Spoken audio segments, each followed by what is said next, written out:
All right, so today we have a new Thonar. Obviously, they came out on Thursday, but I typically don't get around to making videos until the weekend. But yeah, she is honestly a nice character. She's obviously one of these brand new, or like not brand new, she's obviously one of these newer convenience characters that are nice to have, but not obviously necessary.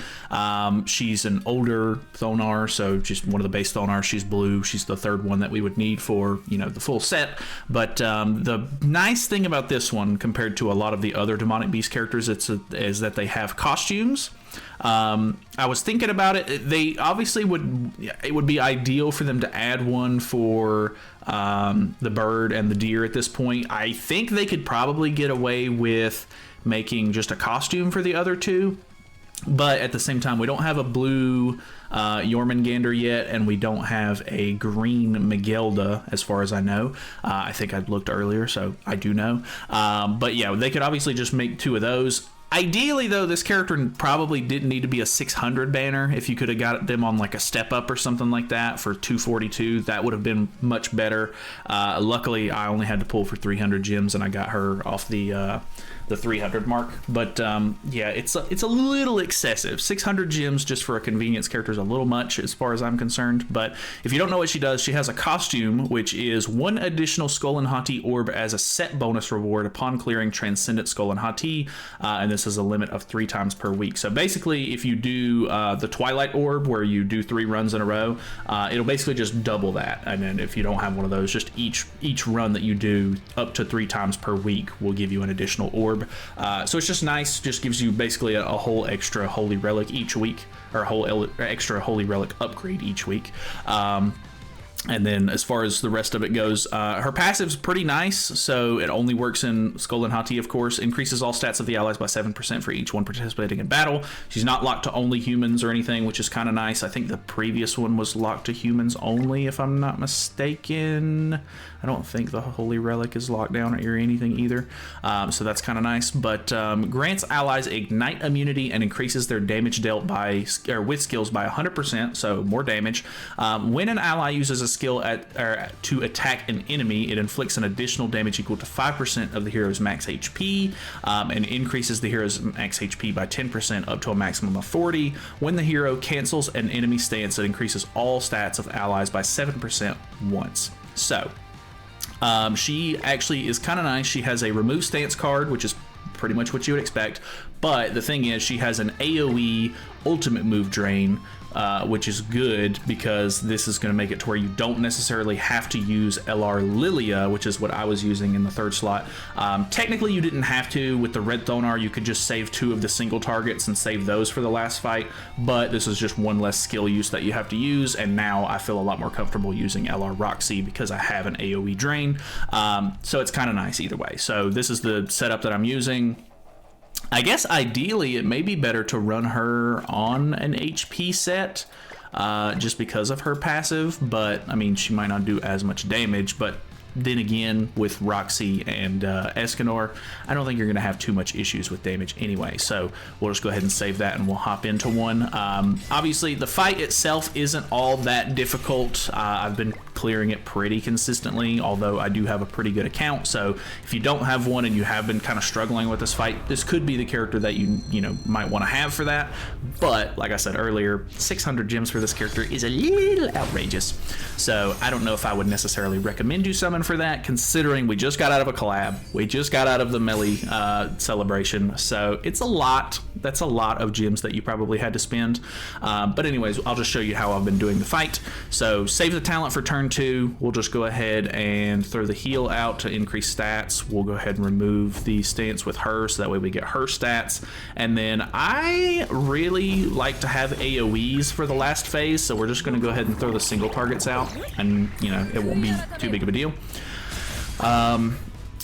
And if this run goes like my last run went, I'm not entirely sure if it's just the fact that I have good stats or we're hitting consistent damage caps or what, but so far we get them down to a really good amount of HP right here. Obviously he's going to heal back some. The white dog is going to put on a damage taken decrease and then a taunt as well. So in my last run, which I don't know if it's going to be this consistent or not. It seems like it might be. Just this is going to kill, which is really, really nice. Well, luckily, we got some extra cards for him, so I'm going to go ahead and throw that away. We pulled extra AoEs, which is nice. I'll be honest, I don't think I really need anything else from any of these characters. We'll move a little bit just to try to get towards Escanor's ultimate, just because it's nice to have. But you definitely want to save the ultimate from Nasians for the last phase if possible. So let's go ahead and remove the stance, and then we have extra cards that we don't necessarily need to keep. Honestly, we could get rid of this, and then maybe we just throw out a little bit of these. Because ideally, the thing is with the last phase is you want to have the AoE drain at level 3, because that's going to remove 3 ultimate move gauge orbs. The gimmick is you have to remove 3 orbs from both dogs on the last phase to get rid of their damage cap, which is a really bad damage cap. It's like a 5% HP damage cap. So would be really nice to get rid of that, of course. I guess you technically could whittle them down, but why would you want to put yourself through that kind of thing? Let's see, got another one of the AoEs. We can probably go ahead and get rid of that on this turn. We're going to end up killing this turn, so we may as well just go ahead and pop Nasian's ultimate. We will get rid of these to kill. I think Roxy should kill there with a level 1. I mean, with the amount of damage she does, plus the additional stats and everything we're getting from this. Plus, Thonar actually did a cool meal. Okay, I'll take that. Nice, easy peasy. And then we have the Nasian's ultimate for, I think it would technically only be 2 more turns because we popped it early. Because I think that's going to take up 1. Actually, it looks like it's still 3 more turns. Okay, that works out though. Bad RNG here. Black Dog is only getting 1 orb. Sometimes they can merge into extra orbs, which is really nice. But it's not looking like we're going to get that lucky. Make sure you don't use the talent prematurely because it's going to get rid of your buffs as well. The one thing I did like about LR Lilia is that when you used her ultimate, it would actually get rid of their buffs. So on turn 2, White Dog's going to taunt, and sometimes it's nice to have the Lilia ultimate just to get rid of that, but not a deal breaker or anything. I think I'm just going to go ahead and pop some of these. Kind of wish I had another single target here.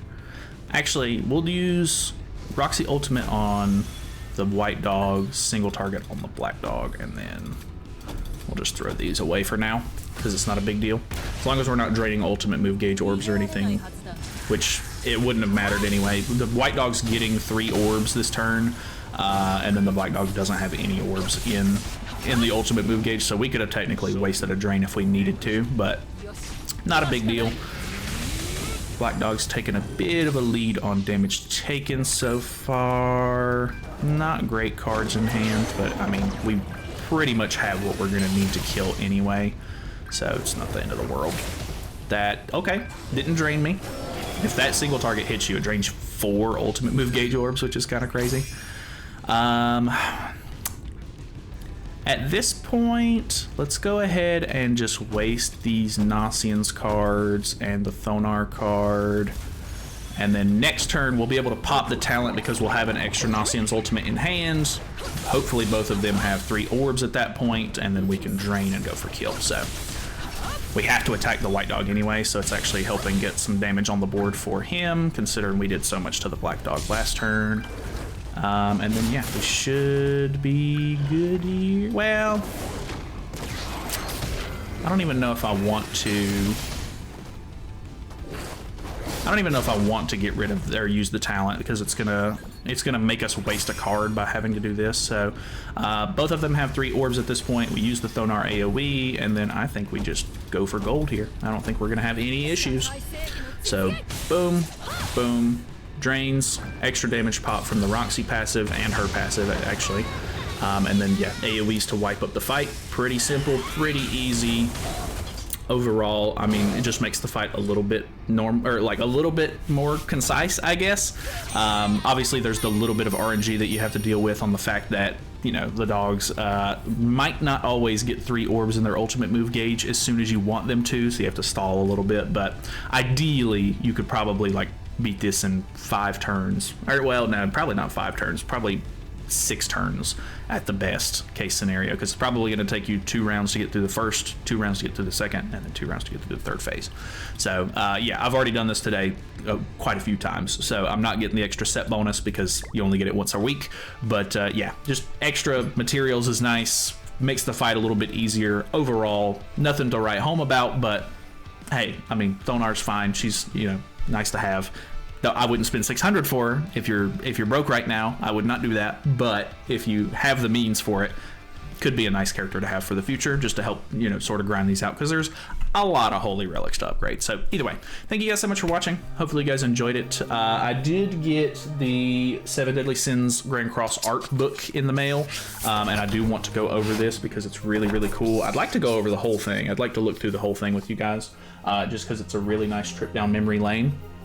But I got to figure out how to set up my camera angle for that and everything. Ideally, it would be like a top-down view. So once I figure that out, we'll get things going. So either way, thanks so much for watching. Hopefully you guys enjoyed it. I'll see you guys later.